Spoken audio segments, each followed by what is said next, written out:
Thank you for your patience. We're ready to go ahead and begin today's webinar, The Culture of Food. A few notes before we get started. To make the most of everybody's time today, our presentation is the Hartman Group Signature Webinar Express. If you have any questions or comments, please submit them and we'll be sure to follow up with you following today's presentation. Also, we have a brief survey at the conclusion of the webinar, and we'd greatly appreciate it if you took a moment or two to answer those questions and provide us with any feedback you may have. Thanks so much. Ladies and gentlemen, your presenter for today's webinar, The Culture of Food, Jarrett Paschal, Vice President of Strategy and Innovation, the Hartman Group. At the Hartman Group, we do culture. It's what we've always believed in. It's what we do best. And it's what allows our voice to rise above the fray. Culture compels us to stand at attention when our national anthem is played. Culture also reminds us to serve cake on the occasion of a birthday. Culture has determined that it is no longer acceptable to smoke in an office. And at one time in our past, culture declared it acceptable for men to wear puka shell necklaces. Finally, culture reminds us to eat hot dogs at a baseball game. But if you serve them for breakfast or dessert, you might well encounter a revolt. Like many other analysts and clients, we have been charting consumers' individual preferences for a very, very long time. Most CPG companies know their consumer inside and out. They know their likes and dislikes, as well as the demographics, attitudes, and beliefs. But culture adds something to the story by considering contexts and settings, occasions, rituals and practices, as well as universally held beliefs. In short, culture gives us the complete story.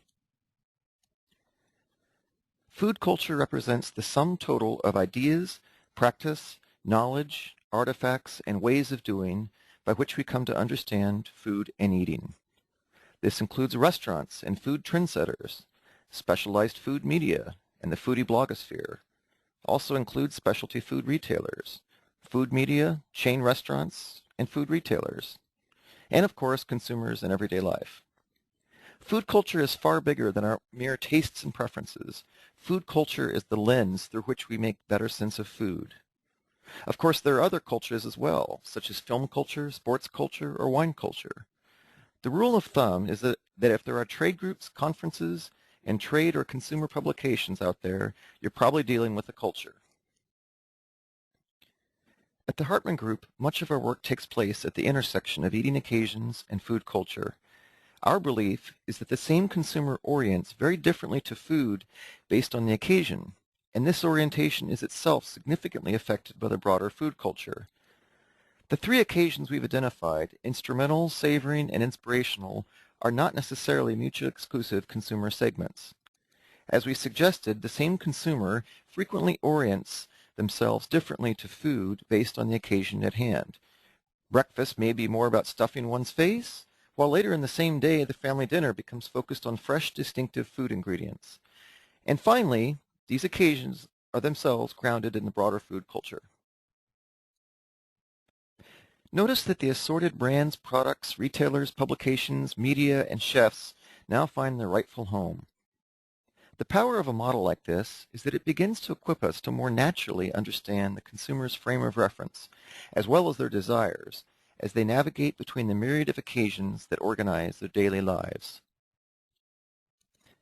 On instrumental occasions, consumers are eating for the sake of convenient nourishment, habit, or fuel. Think of a peanut butter and jelly sandwich, snacking, grazing on popcorn, or slamming an energy drink. On savoring occasions, the consumer begins to engage in food for the sake of pleasure or enjoyment. Wine, coffee, homemade soup, a fresh salad, or a seasonal entree. Finally, on inspirational occasions, we find consumers are actively engaged in food at a highly detailed intellectual level. This is the stuff that trends emerge from, things like artisanal cheese, home-cured pork belly, custom-roasted coffee, etc. Starting on the left, what we find is that during instrumental eating occasions, consumers view food through brand attributes and dimensions such as price sensitivity, iconic experience, quick and easy, moderation, positive nutrition, and functional benefits. Of course, this is not to say that consumers on the remaining occasions never think about price. To that end, these dimensions should not be thought of as hard and fast rules, but rather as something more like archetypes. During savoring occasions, we find consumers more focused on notions of freshness, flavor distinction, narratives, local, seasonal, street, culinary tradition, and culinary assistance. These are the dimensions through which consumers come to experience food as something more than a means to an end. Finally, we find that on inspirational occasions, consumers are preoccupied with ideas around small craft production, heirloom heritage, knowledge, passion, techno-emotional, or what some analysts term molecular gastronomy, and of course the slow food movement. One of the many useful aspects of this approach is that if you know your occasion your brand plays in, these attributes can be leveraged to fine-tune your offering.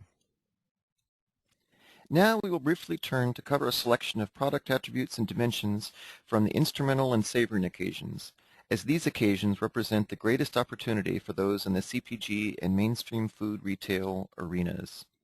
First up, we have iconic experience. This is the desire on certain occasions to consume food products with highly unique and familiar flavor profiles. This is the core competency of many CPG food companies. Also, we find orientations to brands with processed flavor profiles whose enjoyment was frequently established in childhood. There's also an orientation to iconic legacy brands that are often very hard for consumers to compare against conventional analogs. Lastly, we find a desire to find emotional solace in highly indulgent processed flavors reminiscent of the childhood food experience. Next up, we have quick and easy. This is the traditional CPG notion of convenient food meal preparations, complete meals, skillet meals, meal starter kits, microwave on-the-go soup cups, etc., etc. These are products designed and marketed to occasions built around no fuss in preparation and no desire to cook. Portable and microwavable are often common attributes of this occasion. Positive nutrition. This is an orientation to increasing the intake of one or more healthy nutrient categories as a primary driver for consuming a food product.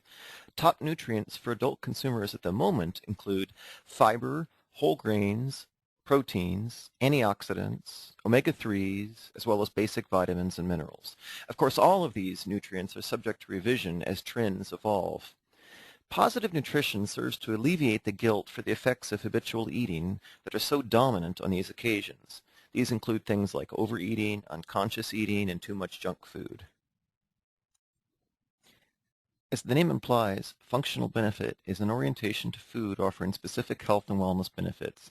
Top functional benefits desired by more than 50% of consumers include heart health, bone health, improved immunity, cholesterol reduction, sustained energy, and digestive regularity. Now we turn to consider savoring occasions, and our first dimension is culinary assistance.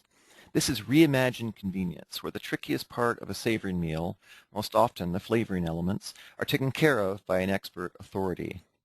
These are products and brands that leverage the culinary talent of celebrity chefs, both local and national.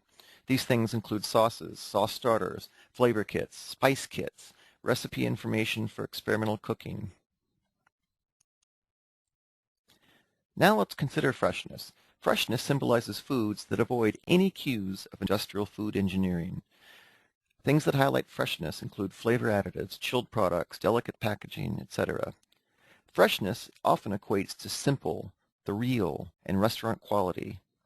Highlights of freshness include no artificial ingredients or industrial additives of any kind, and ideally, as few ingredients as possible. Organic is still a top-tier freshness cue, but it registers more powerfully in raw food categories than in center store categories. Some examples of raw food categories would include produce, dairy, meat, and other things that line the perimeter of the grocery store. As one might rightly suspect, product narratives are critical to consumers on savoring occasions. By product narratives, we mean the desire for transparency in the food production process through various forms of storytelling. This is the desire to be taken back to the source of a product's raw ingredients. Key genres include the charismatic founder narratives, everyone's by now familiar with Newman's Own, unique production narratives such as grass-fed beef. Also, we find literary visual narratives of geographic origin, such as, for example, the Copper River salmon.